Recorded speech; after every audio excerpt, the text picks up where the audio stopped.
Dios te bendiga. Te saludamos en el nombre de Jehová, Dios de los ejércitos, en la familia Reconciliación. Estamos contentos de que tú estés con nosotros y juntos, congregados en su nombre, alabemos al Rey de Reyes y Señor de Señores. Nuestro tema de hoy, ¿qué pasó en Pentecostés? Dios te bendiga.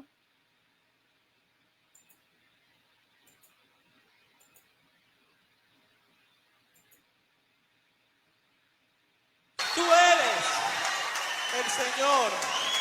Por eso ofrecemos, aleluya, este tiempo para ti.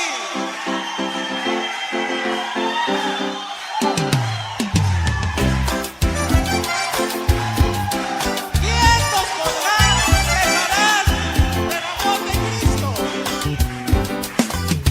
¿Quién nos podrá separar del amor de Cristo? ¿Quién nos podrá separar del amor de Dios? ¿Quién nos podrá separar del amor de Cristo? ¿Quién nos podrá separar del amor de Dios? Ni la vida, ni la muerte, ni lo alto, ni lo profundo, ni ángeles, ni potestades. Nada nos podrá separar, nada nos podrá separar, nada nos podrá separar del amor de Dios. ¿Quién nos podrá separar del amor de Cristo? ¿Quién nos podrá separar del amor de Dios? ¿Quién nos podrá separar del amor de Cristo? ¿Quién nos podrá separar del amor de Dios? Ni la vida, ni la muerte, ni lo alto, ni lo profundo, ni ángeles, ni potestades. Nada nos podrá separar, nada nos podrá separar, no nada nos podrá separar del amor de Dios. ¿Quién nos podrá separar de tu amor?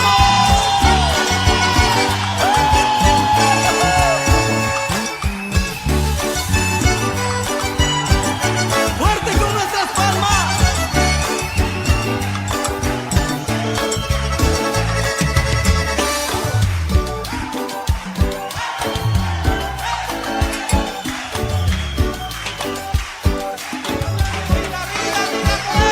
¡Eso! Separarnos, Señor.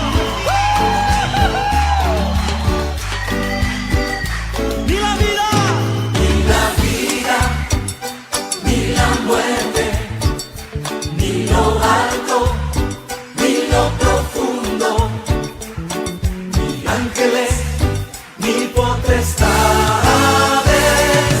Nada nos podrá separar, nada nos podrá separar, nada nos podrá separar del amor de Dios. Ni la vida, ni la muerte, ni lo alto, ni lo profundo, ni ángeles, ni potestades. Nada nos podrá separar, nada nos podrá separar, nada nos podrá separar del amor de Dios. Nada nos podrá separar, nada nos podrá separar, nada nos podrá separar del amor de Dios. Otra vez. Nada nos podrá separar, nada nos podrá separar, nada nos podrá separar del amor de Dios. Nada nos podrá separar, nada nos podrá separar, nada nos podrá separar del amor de Dios. Bendito. Nada, Señor, nos separará de tu amor. Qué bueno estar con esta seguridad que nada nos separará del amor de Cristo. Qué bueno, mi amado amigo, mi amado hermano, mi amada hermana, mi amada amiga. Qué bueno que estás con nosotros. Nos alegramos en que estés con nosotros, ya sea en este momento o de manera diferida y juntos podamos adorar al único que merece toda la honra y toda la gloria y toda la alabanza. ¿Quién es? Jehová, Dios de los ejércitos, el Dios de Israel. Bendito sea el nombre del Señor. Como dijimos hace unos minutos, nuestro tema de hoy es una pregunta. ¿Qué pasó en Pentecostés? ¿Qué pasó en Pentecostés? Y vamos a estar ahí en Hechos capítulo 2. Es decir, que ese es nuestro versículo clave en esta hora, en esta meditación de la palabra de Dios. Te damos la bienvenida y gracias por congregarte con nosotros en esta hora. Y vamos a leer la Biblia, la palabra de Dios. Te invitamos a buscar en tu Biblia, en Juan capítulo 14, versículos del 15 al 26. Juan 14, del 15 al 26. Palabra del Señor Jesucristo, allí en Juan 14, 15 al 26. ¿Ya lo tienes? ¿Lo estás buscando? ¿O no? Ya lo encontraste. Bueno, vamos a leerlo y vamos a leerlo de manera audible. Te invito a leerlo al estilo Familia Reconciliación. No de una manera, sino de una manera audible. Leyendo las palabras y meditando en estas palabras que son las palabras exactas que Jesús dijo en Juan 14, 15 al 26. Leemos. Si me amáis, guardad mis mandamientos, y yo rogaré al Padre y os dará otro consolador para que esté con vosotros para siempre. El Espíritu de verdad, el cual el mundo no puede recibir, porque no le ve ni le conoce. Pero vosotros le conocéis, porque mora con vosotros y estará en vosotros. No os dejaré huérfanos, vendré a vosotros. Todavía un poco y el mundo no me verá más, pero vosotros me veréis. Porque yo vivo, vosotros también viviréis. En aquel día vosotros conoceréis que yo estoy en mi Padre y vosotros en mí y yo en vosotros. El que tiene mis mandamientos y los guarda, ese es el que me ama. Y el que me ama será amado por mi Padre, y yo le amaré y me manifestaré a él. Le dijo Judas, no el Iscariote: Señor, ¿cómo es que te manifestarás a nosotros y no al mundo? Respondió Jesús y le dijo: el que me ama, mi palabra guardará, y mi Padre le amará, y vendremos a él y haremos morada con él. El que no me ama no guarda mis palabras, y la palabra que me habéis oído no es mía, sino del Padre que me envió.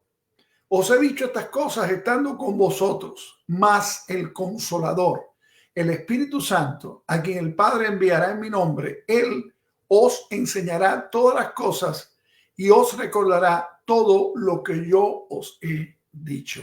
Amén. Vamos a unirnos en oración y darle gracias a Dios por su palabra y vamos a meditar en la palabra de Dios. ¿Qué pasó en Pentecostés? Oremos. Padre amado, tú que eres el Santo de Israel, el Dios Altísimo, el digno de gloria y alabanza, te exaltamos, te alabamos, te bendecimos y te damos gloria, Señor. Perfecciona nuestra adoración, perfecciona nuestra alabanza, porque, Señor, nos unimos como la Iglesia Bautista Reconciliación en un mismo sentir, para darte honra, gloria y alabanza solamente a ti. Exaltado sea tu nombre, oh Jehová, Dios de los ejércitos. Gracias por tu palabra, gracias por el mensaje que ella tiene. Y ahora que nos disponemos a meditar en las grandes verdades de tu palabra, queremos, Señor, que tu Espíritu Santo nos ilumine y haga la obra en nuestros corazones. Y tu nombre sea, oh Dios, por sobre todo exaltado. En Cristo Jesús. Amén. Y amén. Aleluya.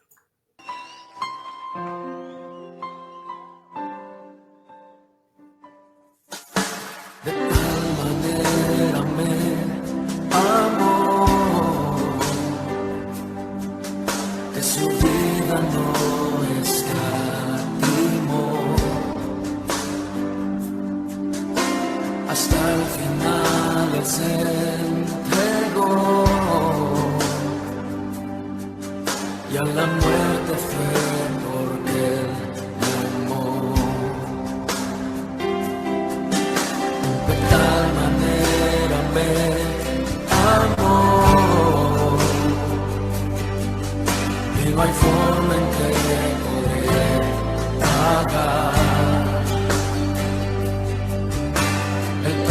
precio de su grande amor,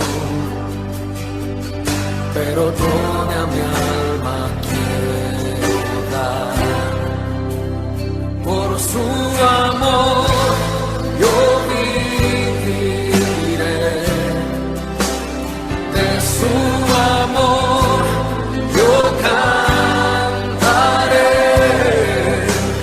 con mi Jesús caminaré, porque mi amor a mí. Por su amor yo viviré, de su amor yo cantaré, con mi Jesús caminaré, porque Él murió por mí. Le seguiré.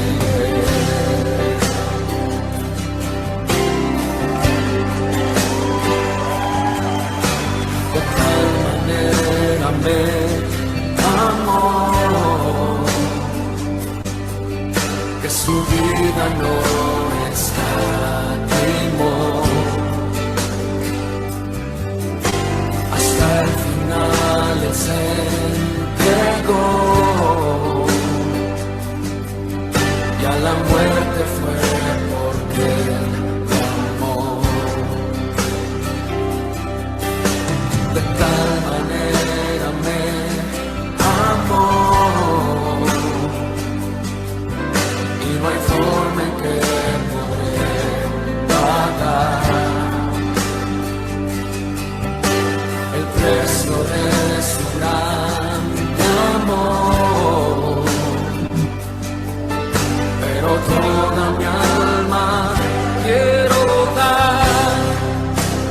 Por su amor yo viviré, de su amor yo cantaré, con mi Jesús caminaré, porque me amó a mí. Por su amor yo viviré, de su amor yo cantaré, con mi Jesús caminaré, porque Él murió por mí. Le seguiré.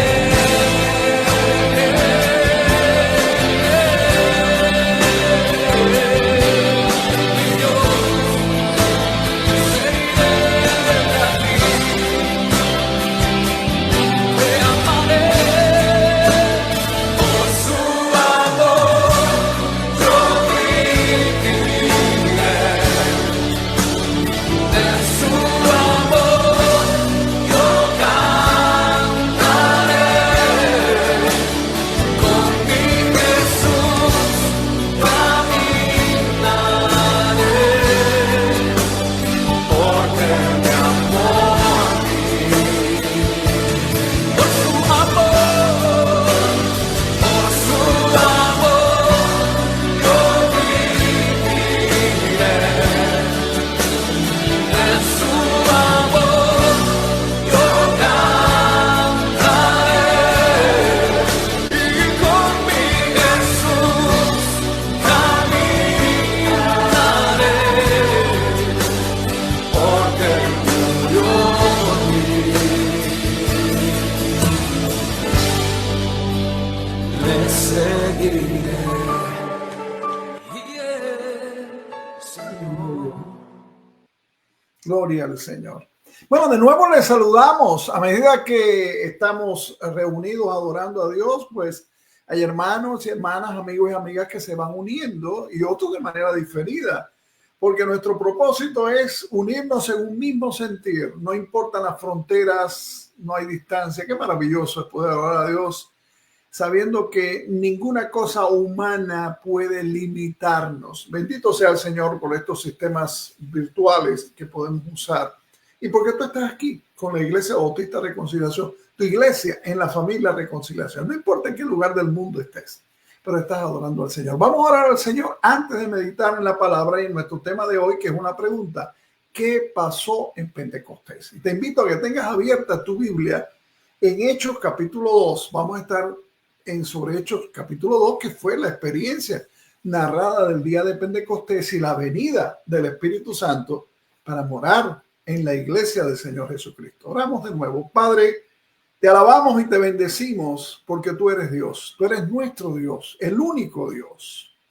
Y vamos ante ti con humildad de corazón, rogando por esas peticiones, Señor, que están allí en lo más profundo de nuestros corazones. Rogándote que conforme a tu voluntad sea respondida, Señor. Rogamos, oh Padre Celestial, por nuestros seres queridos, por nuestros amigos y aún por nuestros enemigos que necesitan, oh Dios, confiar en Jesucristo y reconocerte como el Dios que salva, arrepentidos pedirte perdón y recibir la salvación como regalo tuyo, Señor. Oh Padre, tú estás con los brazos abiertos, tú estás dispuesto a bendecir, tú estás dispuesto a transformar. Señor, tú lo quieres hacer. Toca los corazones, Espíritu Santo de Dios, y trae esa convicción y danos el gozo de ver las vidas transformadas. Rogamos por los que sufren, rogamos por los que están en regiones del mundo donde hay tanto dolor, tanta miseria, tanta pecado y tanta maldad. Rogamos, Señor, que tú tengas misericordia, porque, oh Dios, tu misericordia es lo más importante, Dios mío. Glorifícate en esta hora y permite que fluya la realidad de la iluminación de tu Espíritu al abrir tu palabra, Señor. Y que la obra para la cual tú has mandado este pasaje de la Biblia pueda traer luz al corazón de mis hermanos, de mis hermanas, y también salvación a los oídos que aún no te han recibido. En Cristo Jesús, el pueblo de Dios dice amén y amén. Aleluya. Bueno, la iglesia primitiva o la iglesia cristiana o la iglesia cuando se inició no tenía ninguna de las cosas que a nuestro parecer son esenciales para el éxito de la iglesia hoy. No era grandes edificios, no era tener mucho dinero como iglesia, no era influencia política ni social. Sin embargo, sin tener ninguna de estas cosas, la iglesia del primer siglo ganó a multitudes para Cristo y vio establecerse muchas iglesias en todo el mundo del Imperio Romano. ¿Y por qué? Bueno, el por qué es claro. Porque la iglesia tenía el poder del Espíritu Santo que vigorizaba su ministerio. La iglesia estaba formada por personas que estaban ardiendo mediante el Espíritu de Dios. Y en Hechos capítulo 2 nos ayuda a entender al Espíritu Santo al relatar importantes experiencias en la vida de la iglesia cristiana. Te pido que busques allí la Biblia y pongas atención al pasaje bíblico. En primer lugar, en capítulo 2, leemos el versículo 1. Dice: cuando llegó el día de Pentecostés, estaban todos unánimes juntos. Dice otra traducción o versión de la Biblia al español: el día de la fiesta de Pentecostés, los seguidores de Jesús estaban reunidos en un mismo lugar. La iglesia estaba esperando al Espíritu Santo de Dios. Pentecostés quiere decir 50. Porque esta fiesta se celebraba 50 días después de la fiesta de las primicias, como aparece explicado, establecido en Levítico, capítulo 23, versículos 15 al 22.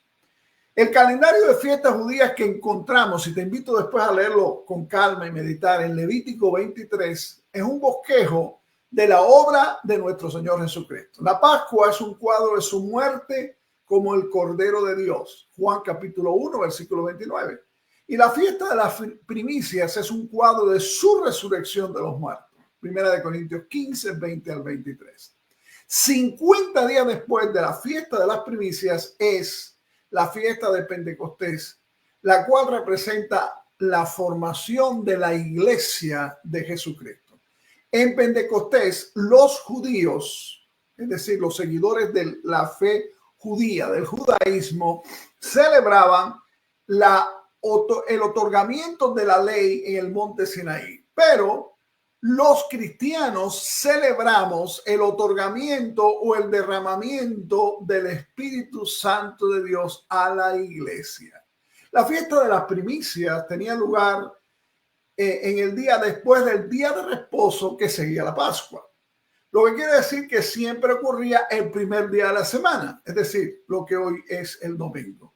Jesús resucitó de los muertos el primer día de la semana y como dice 1 Corintios 15:20, fue primicia de los que durmieron. Ahora bien, si Pentecostés ocurría 50 días después, 7 semanas más un día, entonces Pentecostés también tuvo lugar el primer día de la semana. Y los cristianos desde el primer siglo nos reuníamos y adorábamos el domingo, el primer día de la semana, porque en este día nuestro Señor resucitó de los muertos y también fue en ese día que el Espíritu Santo fue traído dentro y derramado dentro de la iglesia, ¿verdad? Para siempre en el corazón de la iglesia. Déjenme explicarles algo. No sé lo que usted piensa en este aspecto, pero déjenme aclararle algo bien importante. El domingo no es un mejor día que el resto de la semana. Todos los días de la semana tienen que ser días para la semana, días de Dios, días en los cuales debemos glorificar a Dios mañana, tarde y noche.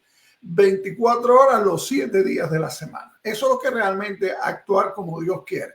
No es separarnos ciertos días, como hacen ciertos grupos, ¿verdad? Que dicen, no, vamos a guardar este día, sea el día que sea, y en ese día pues se ponen muy espirituales o muy místicos, pero al siguiente día, o no solo al siguiente día, sino el mismo día por la tarde, si es el domingo, después que terminan el culto, pues todas las cosas vuelven a la misma normalidad, contraria a la palabra de Dios. Cuidado con eso, ¿verdad? En la fiesta de las primicias, el sacerdote mecía una gavilla de grano ante el Señor, pero en Pentecostés presentaba 2 panes. ¿Por qué? Porque en el Pentecostés el Espíritu Santo bautizó a los creyentes y nos unió en un solo cuerpo, la iglesia del Señor. No debemos concluir que esta reunión de oración, que había durado 10 días, logró el milagro del día de Pentecostés. No. O que hoy podemos orar como ellos lo hicieron y experimentar otro Pentecostés. Son 2 cosas que tenemos que tener muy claras. Primero, el derramamiento del Espíritu Santo aquel día de Pentecostés no vino porque los seguidores de Jesús obligaron a Dios a que viniera el día de Pentecostés. A Dios nadie lo puede obligar, a Dios nadie le puede doblar el brazo ni le puede partir el brazo. Estaba en el plan y el propósito de Dios que ellos estuvieran y ellos lo hicieron. Estuvieron esperando lo que Dios iba a enviarle, el Consolador, como leímos en la lectura devocional en Juan 14. Pero fue Dios quien hizo el milagro de aquel día de Pentecostés. Y hoy hay algunos por ahí que oran pidiendo otro Pentecostés. Ya el Espíritu Santo vino. Y si el Espíritu vino y vino para quedarse, no tenemos que pedir otro Pentecostés. La muerte del Señor en la cruz fue una vez. Y Pentecostés fue un evento único que no se repetirá. ¿Estás oyendo bien? Pentecostés es un evento único que no se va a repetir. La iglesia puede experimentar, y de hecho experimenta, nuevas llenuras del Espíritu Santo. Y es esencial el elemento de la oración para recibir poder espiritual. Pero no debemos buscar otro Pentecostés. Ahora bien, el otro aspecto que aparece allí en Hechos capítulo 2, del 2 al 13, con respecto a qué pasó en Pentecostés, es que la iglesia adora al Señor. Estos son los versículos de Hechos 2, 2 al 13. Al estudiar los sucesos de Pentecostés, es importante que separemos lo incidental de lo esencial. Eso es muy, muy importante, porque a veces hacemos mucho énfasis en lo que son incidentes a lo que son esenciales. El Espíritu vino y las personas oyeron el sonido del viento que soplaba. Lo oyeron, no sintieron el viento. La Biblia no dice en Hechos 2 que sintieron el viento. Ellos escucharon lo que allí estaba. A mí me llama la atención porque Hechos lo escribió Lucas bajo la inspiración del Espíritu Santo. Pero de lo mismo que el Evangelio, en Hechos de los Apóstoles, Lucas era un estudioso y alguien que estaba, por eso me gusta mucho leer Lucas, porque el Evangelio de Lucas es cronológico y bien detallado en cosas muy específicas, porque Lucas estudió lo que estaba pasando. En cuanto al día de Pentecostés allí, yo me imagino a Lucas inspirado por el Espíritu Santo, pero haciendo una investigación exhaustiva y entrevistando a las personas que participaron en aquel momento, en aquella experiencia única de Pentecostés. Y cuando nos escribe, nos está escribiendo lo que él encontró y que el Espíritu Santo le guió a poner allí en Hechos de los Apóstoles. Es decir, que el Espíritu vino, las personas oyeron el sonido del viento recio que soplaba y vieron lenguas como de fuego. Hago énfasis en la palabra como, porque la palabra como aquí quiere decir semejante a, parecida a. El Espíritu Santo bautizó y llenó a los creyentes y ellos hablaron en diferentes idiomas con palabras que alababan y no solo alababan, daban gloria a Dios. Por eso dice ahí que eran maravillas lo que ellos decían. El Espíritu Santo entonces le dio poder a Pedro para que predicara y luego el Espíritu Santo trajo convicción a los oyentes, de modo que 3,000 de ellos confiaron en Cristo y fueron salvos. Y esto lo hemos dicho de manera general. Vamos ahora a considerarlo de manera detallada. Le invito a Hechos capítulo 2, versículos 2 y 3. Dice, y de repente vino del cielo un estruendo como un viento recio que soplaba, el cual llenó toda la casa donde estaban sentados, y se le aparecieron lenguas repartidas como de fuego, asentándose sobre cada uno de ellos. Dice otra versión de este pasaje, de pronto oyeron un ruido muy fuerte que venía del cielo. Parecía el estruendo de una tormenta y retumbó por todo el salón. Me gusta la manera en que traduce este pasaje, ¿verdad? Dice versículo 13 en esta versión. Luego vieron que algo parecido a llamas de fuego se colocaba sobre cada uno de ellos. A mí me llama la atención que el pasaje hace énfasis en el concepto de cada uno de ellos.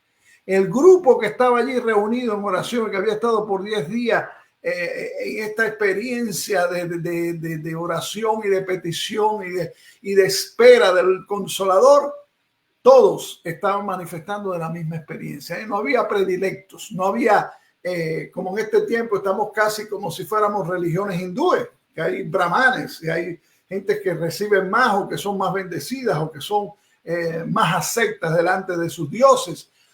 El Espíritu Santo no obró así. El Espíritu Santo, hermano, había estado activo desde la creación. En Dios estuvo activo en la historia del Antiguo Testamento y como vimos también en el ministerio de nuestro Señor Jesucristo. Sin embargo, ahora habría dos cambios a partir de este día. El primero, el Espíritu Santo moraría en las personas y no solamente vendría sobre ellas. Durante el Antiguo Testamento vemos que la experiencia era que el Espíritu venía y se iba. Venía y cumplía la misión a través de una persona. Es decir, que nos vendría para morar y su presencia sería permanente y no temporal. Dice el Señor Jesús en el propio Evangelio de Juan, capítulo 14, los versículos 16 y 17. Búscalo en tu Biblia. Y yo rogaré al Padre, dice Jesús, y os dará otro consolador. Escucha, para que esté con vosotros para siempre. El Espíritu de verdad, el cual el mundo no puede recibir porque no le ve ni le conoce, pero vosotros le conocéis porque mora con vosotros y estará en vosotros. El Espíritu no podría haber venido antes. ¿Por qué? Porque era esencial que Jesús muriera, que Jesús resucitara a los muertos y que Jesús volviera a la presencia de Dios el Padre antes que el Espíritu Santo fuera derramado, fuera otorgado. Eso lo dijo el Señor varias veces y aparece allí en el Evangelio de Juan, el capítulo 7, versículos 37 al 39 y en el capítulo 16 de Juan, versículo 7 en adelante. Y hay tres señales asombrosas que acompañaron la venida del Espíritu. La primera, el sonido de un viento recio que soplaba. La segunda, lenguas repartidas como de fuego. Y la tercera es que los creyentes allí, ese grupo que había estado en oración juntos, alababan y glorificaban a Dios en varios idiomas que ellos no conocían. Las personas, como dije al principio, no sintieron el viento, sino oyeron el sonido de un viento poderoso como una tormenta. La segunda cosa aparece allí con respecto a el Espíritu los llenó. En el versículo 4 de Hechos 2 dice, búscalo en tu Biblia, Hechos 2:4, y fueron todos llenos del Espíritu Santo y comenzaron a hablar en otras lenguas según el Espíritu les daba que hablasen. Es decir, que fueron bautizados en el Espíritu Santo. Bueno, la palabra bautizar, como hemos dicho otras veces, es una transliteración de un significado que es sumergir. Y eso es en el sentido literal de la palabra, sumergir, pero también es identificar con. El bautismo del Espíritu es el acto de Dios por el cual Dios identificó a los creyentes con Jesucristo y formó el cuerpo espiritual de Cristo en la tierra. Históricamente, esto tuvo lugar en Pentecostés y hoy tiene lugar esta identificación con Jesucristo, este bautismo del Espíritu Santo, cada vez que un pecador confía en Jesucristo y nace de nuevo. Qué maravilloso, ¿verdad? El bautismo en agua es un testimonio público de una identificación con la persona de Jesucristo. En tanto que el bautismo del Espíritu es la experiencia personal y privada que identifica a la persona con Cristo. La llenura del Espíritu tiene que ver con el poder para el testimonio y el servicio. Recuerden lo que dice ahí Hechos capítulo 1, versículo 8. Vuélvelo a leer, vuélvelo allí. Recibiréis poder. ¿Pero para qué poder? Yo a veces veo a algunos cristianos y en algunas congregaciones que se la pasan pidiendo el poder del Espíritu Santo y el poder del Espíritu. ¿Qué quieren? ¿Qué significa? ¿Qué es lo que nos quiere decir cuando dice allí que seremos llenos del Espíritu Santo o que somos llenos del Espíritu Santo para tener poder? Mira, si lees Hechos capítulo 1, versículo 8, solamente ese versículo, es poder para dar testimonio de Jesucristo y para servir a Jesucristo en donde quiera Él te ponga. Se nos ordena en la Biblia, Efesios 5, 18, ser llenos del Espíritu Santo. Efesios 5, 18. Porque necesitamos su poder constantemente para servir a Dios con eficacia. En Pentecostés los creyentes fueron llenos del Espíritu Santo y experimentaron el bautismo del Espíritu Santo. Pero después de esto experimentaron muchas llenuras del Espíritu Santo.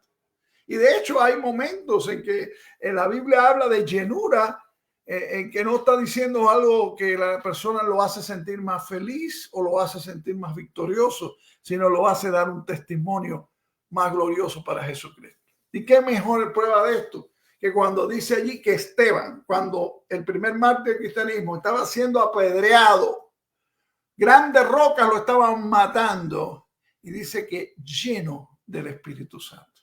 Cualquiera diría, ¿qué va? Esteban no estaba lleno del Espíritu Santo. La Biblia dice que sí. El bautismo del Espíritu quiere decir que pertenezco al cuerpo de Cristo. La plenitud del Espíritu quiere decir que mi cuerpo le pertenece a Cristo. ¿Entiendes o me explico la diferencia? El bautismo del Espíritu quiere decir que yo le pertenezco al cuerpo de Cristo. Yo le pertenezco a la iglesia del Señor. Pero la plenitud del Espíritu quiere decir que mi cuerpo, yo le pertenezco a Cristo. El bautismo es final, pero la llenura se repite conforme a la obediencia a Jesucristo. En la manera en que confiemos en Jesucristo. En la manera que obedezcamos a Jesucristo. El concepto en Efesios 5, 18 es que estemos controlados por el Espíritu Santo. Y hace la diferencia entre el que está borracho del licor al que está borracho con el Espíritu Santo. El borracho del Espíritu Santo no es hacer locuras, no es empezar a dar saltos, no es lanzarlo contra las paredes, no es empezar a dar gritos. Estamos viendo tantas cosas que le llaman por ahí. Más parece realmente una sesión espiritista o de santería que realmente una práctica de la real experiencia del Espíritu Santo. La real experiencia del Espíritu Santo de ser lleno es ser obediente a Dios. ¿Y cómo podemos ser obedientes a Dios? Bueno, a través del Espíritu Santo, conforme a lo que Él ha revelado en la Biblia. Cuidado con eso, ¿verdad? Es decir, que en la manera en que confiamos en Dios, Él renueva nuestro poder para testificar. El bautismo incluye a todos los creyentes porque nos hace un cuerpo en Cristo Jesús. Efesios 4, 1 al 6. En tanto que la llenura del Espíritu, mi hermano, es personal, es individual. La obediencia a Cristo es algo que, la obediencia a Dios, la obediencia al Espíritu Santo es algo que es entre tú y Dios y tiene que ser constante. El Espíritu Santo, importante también, versículo 4 y versículo 11, habló. ¿Cómo lo sabemos? Bueno, en Hechos 2:4 y en Hechos 2:11 dice, y comenzaron a hablar en otras lenguas según el Espíritu les daba que hablase. Y el versículo 11 aclara muy bien, dice, les oímos hablar en nuestras lenguas las maravillas de Dios. Las maravillas de Dios. Nota que los creyentes estaban alabando a Dios y no predicando el evangelio. Y aquí estamos hablando entre lo que es solamente inicial, la experiencia del ruido del viento recio, la experiencia de estas lenguas que parecían lenguas de fuego sobre la cabeza de los que allí estaban, y la experiencia de que por el Espíritu Santo ellos pudieran hablar los lenguajes de aquella multitud de seguidores del judaísmo que eran de diferentes países y oyeran en su propio idioma. Todo esto fue el preámbulo o fue la introducción a lo que realmente Dios quería llevar esta multitud que allí se había congregado. Era un método para atraer la multitud, ¿verdad? Era un método para que ellos dijeran, aquí está pasando algo. Por eso vamos a encontrar allí que ellos, unos se burlaron, pero otros quedaron confundidos y otros se maravillaron. Y repito, los creyentes que fueron bautizados allí estaban alabando y glorificando a Dios. No estaban predicando las buenas nuevas de salvación. Y usaron idiomas conocidos, no alguna lengua desconocida. Léase ahí Hechos capítulo 2, versículos 6 y 8. Lucas mencionó 15 diferentes lugares geográficos y claramente indicó que los ciudadanos de estos lugares oyeron a Pedro y a otros proclamar las maravillosas obras de Dios, glorificar a Dios, alabarlo, no solamente alabarlo, sino decir cuán grande, cuán maravilloso, qué precioso tú eres en el cielo que has hecho, cuán grande el mar, qué maravillosas las montañas, en idiomas que podían entender. Y esto les llamó mucho la atención. ¿Por qué hizo Dios esto? Bueno, por un lado, Pentecostés fue el reverso del castigo que aparece en Génesis 11, 1 al 9, de la torre de Babel, donde Dios confundió el lenguaje de los seres humanos. El castigo de Babel esparció a la gente, pero la bendición de Dios en Pentecostés unió a los cristianos en el Espíritu Santo. En Babel la gente no se pudo comprender los unos a los otros, por eso tuvieron que esparcirse. Pero en Pentecostés la multitud oyó las alabanzas y las maravillas de Dios y entendieron lo que allí se estaba diciendo. Otra razón para esta manifestación, mis hermanos, fue revelar a la gente que el evangelio era para todo el mundo. Dios quiere hablarle a toda persona en su propio idioma y quiere darle el mensaje de salvación en Jesucristo. Al parecer, el sonido del viento atrajo a la gente al lugar donde estaban reunidos los cristianos. Pero fue la alabanza de los cristianos que realmente les captó su atención. Y los oyentes desinteresados se burlaron unos y acusaron a los creyentes que estaban borrachos. Pero otros se interesaron sinceramente en lo que estaba sucediendo. La gente estaba confusa, dice Hechos 2:6. Estaba atónita, dice Hechos 2:7 y 12. Y después estuvo maravillada. Hechos capítulo 2, versículo 7. Es interesante, mis hermanos, que los burladores, y siempre habrá burladores, acusaron a los cristianos que estaban borrachos, porque el vino se relaciona con el Espíritu Santo en Efesios 5:18, ya lo hemos dicho. El apóstol Pablo menciona las dos cosas en contraste, porque cuando un hombre o una mujer está lleno de alcohol, pierde el control de sí mismo y acaba avergonzado.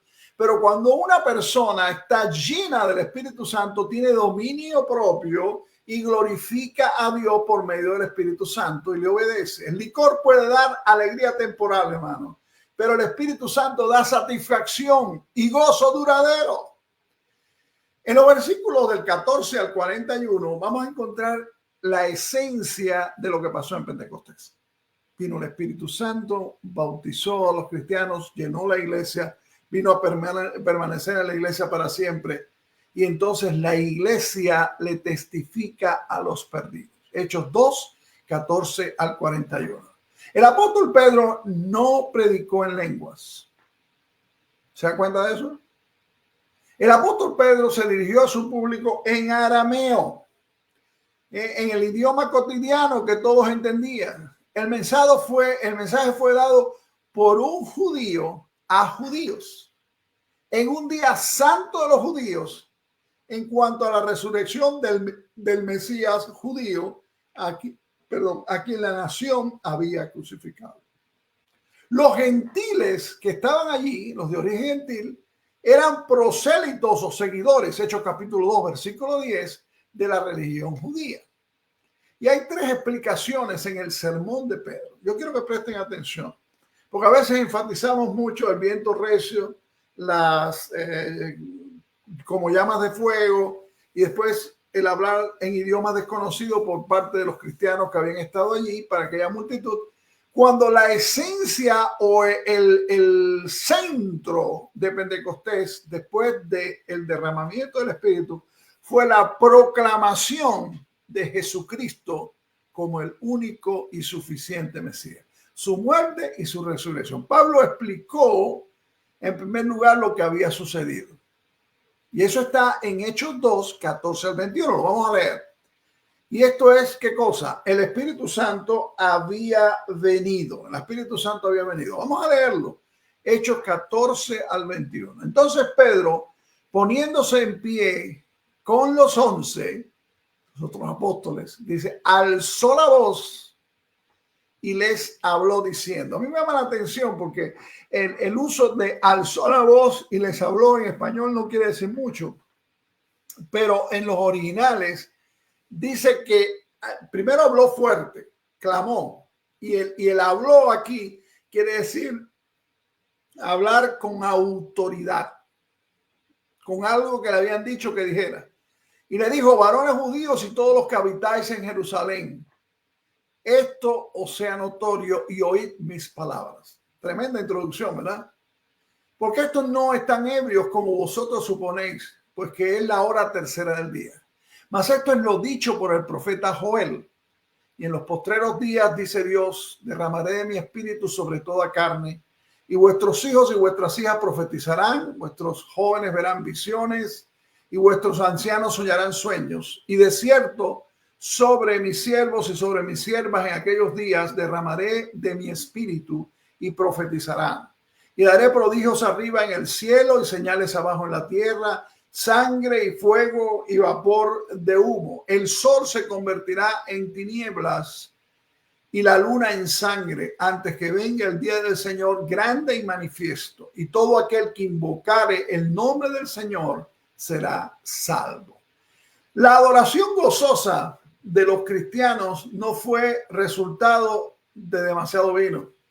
Fue evidencia de la llegada del Espíritu Santo para morar en su pueblo, en su iglesia.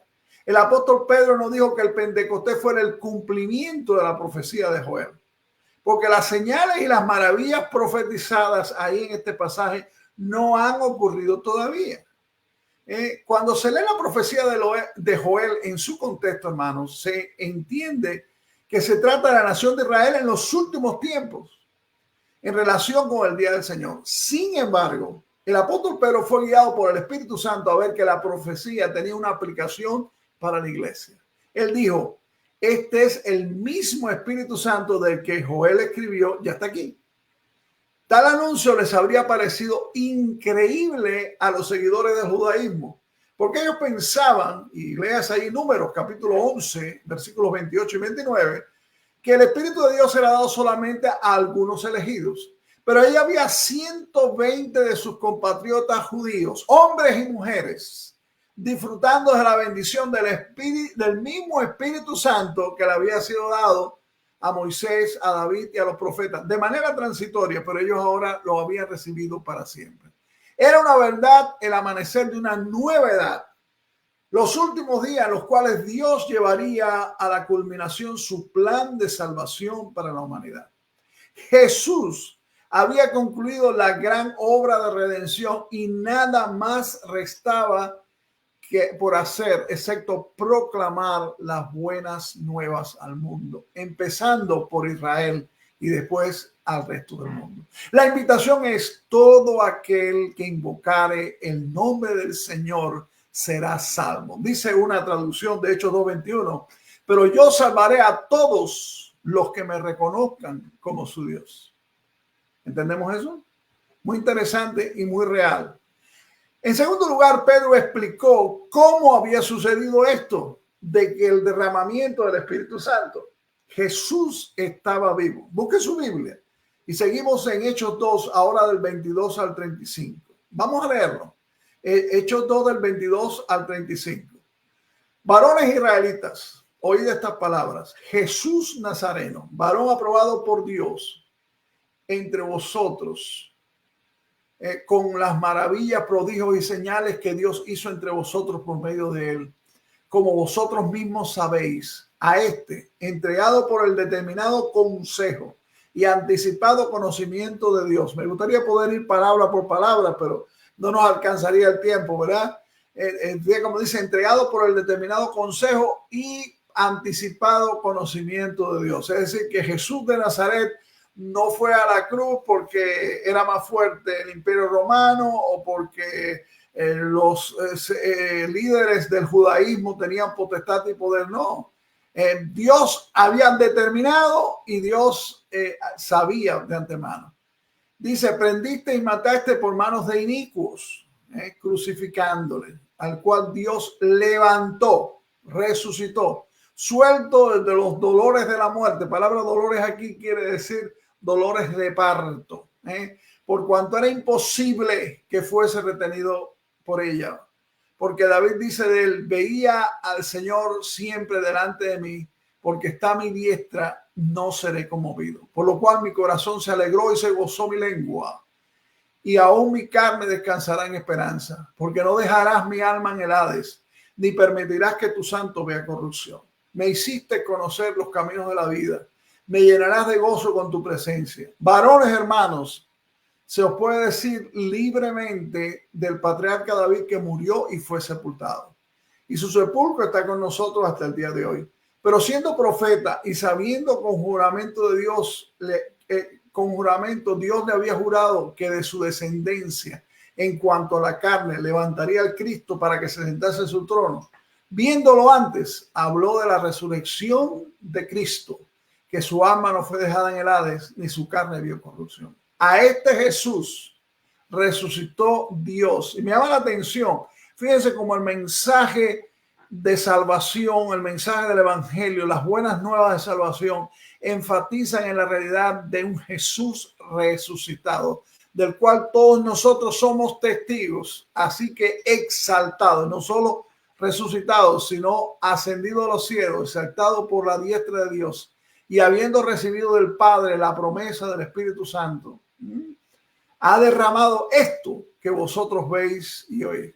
Porque David no subió a los cielos, pero él mismo dice: dijo el Señor a mi Señor, siéntate a mi diestra hasta que ponga a tus enemigos por estrado de tus pies. La mayoría de los adultos que estaban allí en Jerusalén y en ese momento, residentes o visitantes, ya sea porque habían venido a la fiesta o porque estaban de paso, sabían, era la noticia conocida del arresto, el juicio y la crucifixión de Jesús de Nazaret. También habían oído o escuchado los rumores del anuncio oficial que acusaba a los discípulos de haber robado el cuerpo de Jesús para hacerle creer a la gente que él había cumplido su palabra y había resucitado de los muertos.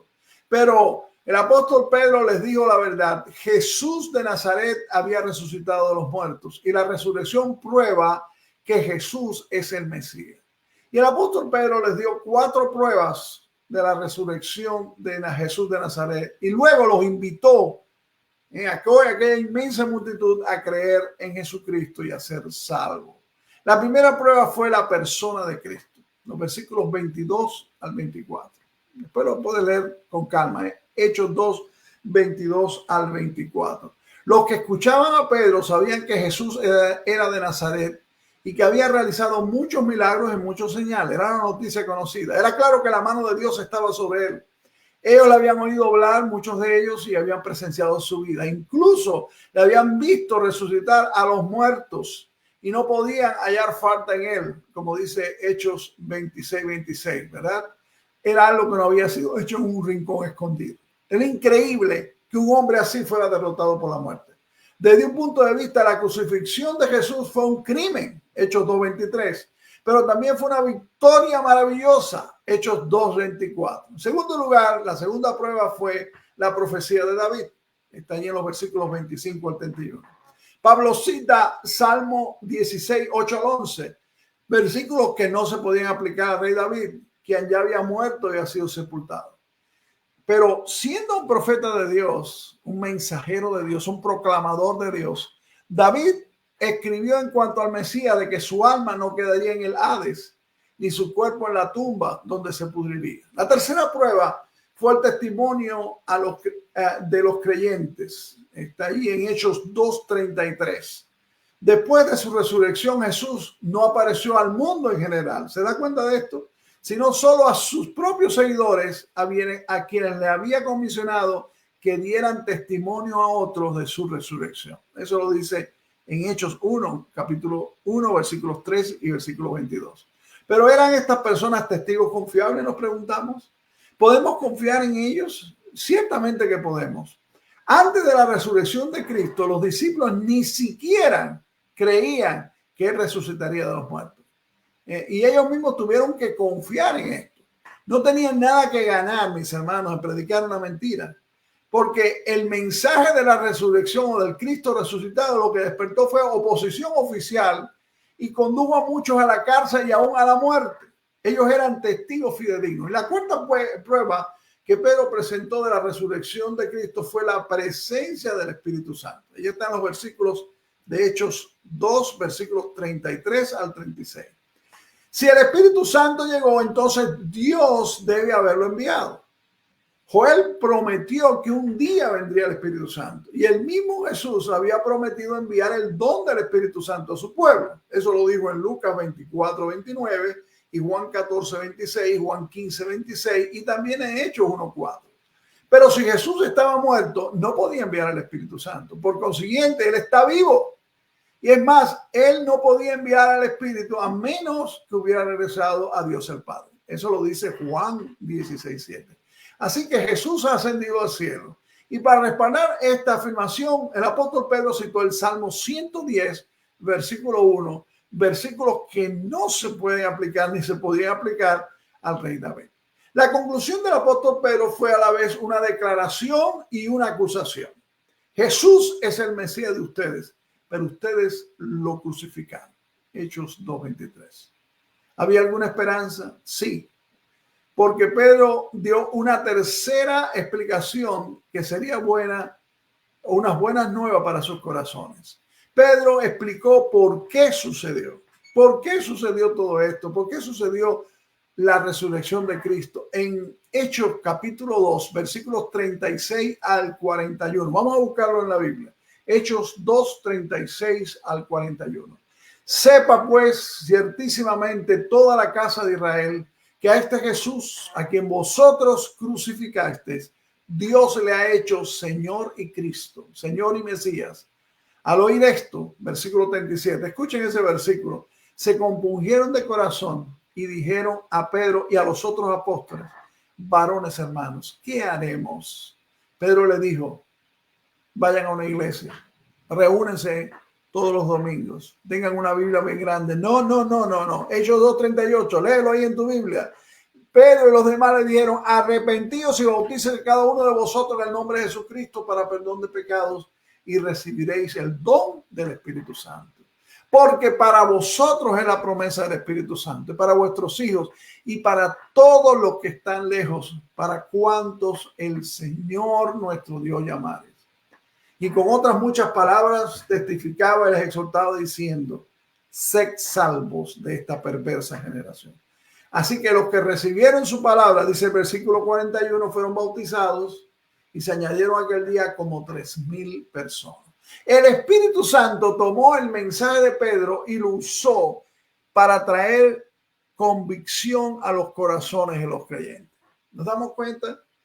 Lo que sucedió al principio, el viento recio, las llamas como de fuego y el hablar, el lenguaje que ellos hablaban, aquellas 15 nacionalidades, fueron la introducción al mensaje claro y definido, a la proclamación definida del Evangelio de Jesucristo. Jesús de Nazaret, que murió, resucitó y ascendió a los cielos, ha mandado esto, ¿verdad?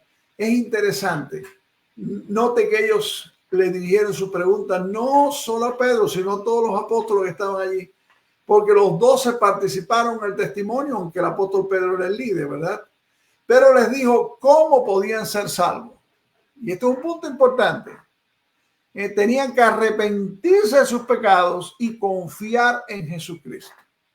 ¿Se ha fijado usted en la Biblia que Juan el Bautista, cuando predicó arrepentidos, arrepiéntanse? Jesús, cuando comenzó su ministerio y en su ministerio predicó ¿qué cosa? Arrepiéntanse. Y ahora Pedro repite en este primer mensaje después del bautismo del Espíritu, después de la derramamiento del Espíritu Santo sobre la iglesia, que para ser salvos había que arrepentirse y confiar en Jesucristo. Y darían prueba de su sinceridad, de su arrepentimiento y de fe al ser bautizados en el nombre de Jesucristo. Al identificarse de este modo públicamente con su Mesías y Salvador, solo mediante el arrepentimiento y la fe en Cristo podían recibir el Espíritu Santo. Es decir, y podían ser salvos. Y la promesa era tanto para ellos como judíos como para los gentiles. Y por eso dice para los que están lejos. Y algo interesante yo quiero destacar aquí en este aspecto, ¿verdad? O aclarar en este aspecto. La prueba o la esencia de la salvación está en el arrepentimiento y el arrepentimiento de pecado y el poner la confianza o la fe en Jesucristo y en Jesucristo solamente. Entonces, el paso siguiente es un símbolo. Y este símbolo es el bautismo. No es al revés. El agua o el bautismo, en la forma que se practique, y entendemos bíblicamente que debe ser sumergido en agua, pero es un símbolo de lo que ya ha sucedido en el corazón. Te digo esto, mi amado amigo, porque si tú estás bautizado, sea por la iglesia que estés bautizado, tú lo que necesitas es reconocerte un pecador delante de Dios, que has rechazado a Dios, que has pecado contra Dios y que necesitas arrepentirte delante de Dios. Por eso necesitas arrepentirte de tus pecados y pedirle perdón a Dios y confiar en Jesucristo como el que te perdona tus pecados. Entonces es que viene el hecho del símbolo del bautismo. No antes. El bautismo no salva a nadie. Hay muchas personas que se enorgullecen de decir: yo estoy bautizada por la iglesia tal, o por la iglesia más cual, o por el pastor tal, o por el ministro tal, o por el evangelista tal. Basura. La salvación viene por el arrepentimiento de los pecados delante de Dios y la confianza solamente en Jesucristo. Hechos 20:40 indica que los apóstoles continuaron proclamando la palabra y continuaron haciéndolo e instando a las personas a que confiaran en Jesucristo. Los creyentes que se reunían en el libro de los Hechos, y no solamente en esta parte de Hechos 2, sino en general, no se reunían una vez a la semana porque tenían la costumbre de reunirse una vez por semana. No es cuestión de reunirte menos o reunirte más, sino reunirte constantemente. Ellos se reunían diariamente, dice Hechos 2:46. Se interesaban diariamente, Hechos 6:1. Ganaban almas para Cristo diariamente, Hechos 2:47, y estudiaban la Biblia diariamente, Hechos 17:11. Y Dios, Hechos 16:5, aumentaba el número cada día más. Su fe cristiana es una realidad día tras día y no era una rutina de un día o de cierto día. ¿Por qué? Porque el Cristo resucitado es una realidad en la vida para ellos y el poder de su resurrección está obrando en sus vidas por medio del Espíritu Santo. La promesa de Hechos 2 es válida. Todo aquel que invocar el nombre del Señor será salvo. ¿Has tú invocado el nombre de Jesucristo? ¿Has confiado en Jesucristo como tu Salvador para que Él te salve? Ese mismo poder del Espíritu Santo, mi amado hermano, está disponible hoy para hacernos testigos eficaces para Cristo. Entre mejor entendamos su obra en Pentecostés, mejor podremos relacionarnos con Él y podremos experimentar su poder. Recuerda que lo hemos repetido una y otra vez. El ministerio del Espíritu Santo es glorificar a Cristo en la vida y el testimonio tuyo y mío. Juan 16:14. Y esto es lo importante. Dios quiere bendecirte. Dios no quiere darte un nuevo Pentecostés, porque fue un evento único, pero es un evento permanente, porque el Espíritu Santo sigue morando en su iglesia y en el corazón de todo aquel que recibe a Jesucristo como su Señor y Salvador. Que Dios te bendiga, mi amado hermano, y tú, mi amado amigo o amiga que has estado o estarás con nosotros. Dios te está llamando. Dios está tocando tu corazón. Jehová, Dios de los ejércitos, quiere que tú reconozcas la necesidad que tienes del regalo del Espíritu Santo, el regalo de la salvación en Cristo Jesús. Pero para ello tú necesitas reconocer delante de Dios que has rechazado a Dios, que eres un pecador delante de Dios y que necesitas arrepentirte de tus pecados ante Dios. Y necesitas pedirle perdón a Dios y necesitas confiar en Jesucristo como el que limpia tu pecado, el que te hace un hombre o una mujer nueva a través de su Espíritu Santo. Tú tienes que hacerlo. Dios ha hecho su parte. Dios mandó a Jesucristo. Jesús de Nazaret murió, resucitó, ascendió a los cielos, envió a su Espíritu y su Espíritu está tocando a la puerta de tu corazón hoy para que tú recibas el regalo de parte de Dios. La decisión es tuya. Hazlo.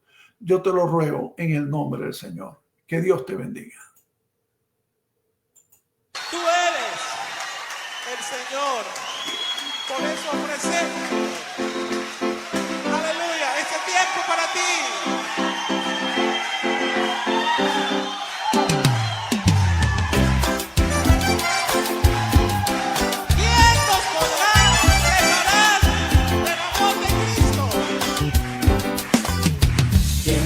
Separar del amor de Cristo. ¿Quién nos podrá separar